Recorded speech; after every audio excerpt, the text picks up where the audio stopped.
Walter Duranty and the New York Times strikes again. Now, you probably don't know who Walter Duranty is, or Duranty, I'm not even sure how you pronounce it. He was the Moscow correspondent for the New York Times during literally the Soviet Gestapo of the 20s and 30s. I'm not sure when he died. I'm not sure if he was still around when Stalin died. I don't know. But he was definitely a big Soviet apologist for the Russians, reporting back for the New York Times. A complete, utter disgrace of a human being. The New York Times forever should be ashamed of affiliating with this guy. But they won't be, because we have our current apologist and Thomas Friedman at the New York Times on behalf of the Chinese communists. Anyway, so Walter Duranty, everybody from the right knows, well, they should. If you don't, you got to freaking open up your head there, my friends, who Walter Duranty is. All right. Now, you might be familiar with Potemkin villages. That wasn't during the commies. We're not going to get in that right here, but basically the equivalent of a Potemkin village where they just create something as propaganda, essentially. And Duranty allowed that. So I'm reading my book. Is interesting. This is why just reading is such a wonderful thing. I tell you, if you're not engaging in daily reading, and to be perfectly honest with you, I've actually put my daily Bible reading on the back for a second. I want to finish up this book by Paxter's Percy and James Finney Baxter. The Baxters of Maine is what it's called, and it's incredibly interesting because it's a step in history, a step back in history with contemporary dialogues, contemporary writings. Notes, it's incredibly interesting. Postcards, all kinds of stuff. It's like literally you're stepping back in time. Diaries. Listen to what these guys are talking about. All right. Well, so anyway, and I've talked about this before. James Finney Baxter was the wealthy guy who had founded a canning company in Portland, Maine. His son Percy was one of 8 or 9 kids of James Finney. Became governor. Just a bachelor going to his, I think he died in his 90s or something like that. Governor of Maine, he's the one who bought Mount Katahdin for the state of Maine. It's just basically one of your typical blue-blooded wasp of a Yankee. I mean, literally, he would be the epitome of a blue-blooded wasp. In some regards, that's negative, but in other regards, Percy had just a good guy. There's no other way around that. He was for women's suffrage. He was against the Klan because the Klan, as always, was big on the Democrats. And Percy was a big Republican. Come on, buddy, let's go get some blackberries.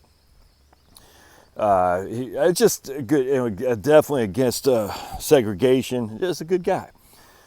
But he was blue blood, and he was a naturalist, and he was a wealthy guy. And but he just did a lot of good. Long story short. He's somewhat of a populist streak as well, but he apparently was friends or became befriended Walter Duranty after his governorship of Maine. He took a lot of trips, 4 trips to the Soviet Union in the 20s, and I think even going into the 30s. And so he did a 7,000-mile excursion into the Soviet Union with Walter Duranty by his side on trains. And apparently they just had lots of chats, lots of interviews, whatnot. And Walter Duranty totally misquoted Percy, which is what the Communist Manifesto that was, oh man, look at those. All right, the communist book that was written, or the U.S. Worker, I can't remember what the name was, a communist rag in the United States, American Worker, or something like that. This one, the left, was for workers, not for, I don't even know what they're for anymore, but they used to be for workers, and those days are long gone. They don't want to work. They just want to sit on Twitter and social media and tweet about stuff as opposed to digging a ditch.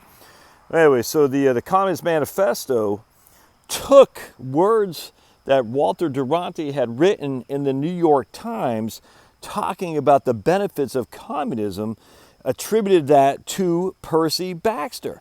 And Percy Baxter, he said some positive stuff, but he said it in context with a lot of negative stuff. It'd be kind of like saying, oh, Josh said fascism is good because he says the trains run on time. But when you say the trains run on time on the backs of 1 million dead people, that is this completely, to just say the trains run on time, but not talk about on the backs of 1 million dead people, that you're completely lying. You're lying. And Walter Duranty did that with Percy Baxter. And when Percy saw, I can't remember what the communist rag was. I could not believe America. I forgot. But anyway, when Percy saw what had written a tribute to him that was giving credence to the Soviet Union experiment of mass incarceration, mass gulags, mass graves, Percy was friggin' pissed. Pissed. He goes, I can't. And he told Walter, he goes, man, you greatly embarrass me. To attribute my take as if I'm supporting of the Bolshevik communist regime is insane. And what did Walter Duranty do? Just ignored it. That's what communists do. They do. They have no friend other than the state. So they will use, and this is where Thomas Friedman, now, look, you might not be following Thomas Friedman. I don't follow him, but because the guy's just a loser. But he's a rich boy, has like a $15,000 square foot home in North Carolina or something like that. Crazy energy consumption. And he's a big green guy who says the Chinese is the way we should go because they don't put anything up to vote. They just say it like it is. I'm just, frickin' scumbag. He's no different than Walter Duranty now, while Chinese are enslaving who knows how many people in China, shooting them, slave camps, gulags, and whatnot. And Thomas Friedman says, well, as long as they're doing it under the guise of green energy, it's good. Anyway, this is what Walter Duranty did with Percy Baxter. It's crazy. Anyway, it's just interesting to read that because that is literally right up my alley in terms of stuff I enjoy reading. I hate to have to do it, but I've always been intrigued. Everyone talks about like the Hitler aura, like how did Hitler take over and like brainwash people? Well, Hitler was too quick. What I mean by that, he came and went because of World War II. Hitler was a fool. In fact, it's interesting. Percy said, very prescient, he said war is going to be Hitler's downfall. It's crazy how much. And he says communism and Nazism the same thing, literally the same thing, except for the fact that communism nationalizes all industry and Nazism, fascism allows some private business, but it's the exact same thing. And he goes, but the downfall of Hitler will be his lust for war. And isn't that true? But anyway, the problem with Hitler is that he came and went. The problem with the communists is it's still here. It's still here. Enslaving people to this day. And I wonder, so everyone talks about the fascists, everyone talks about the Nazis, but man, there's no one's following this ideology. No one follows it, but people are following communism, even in America today.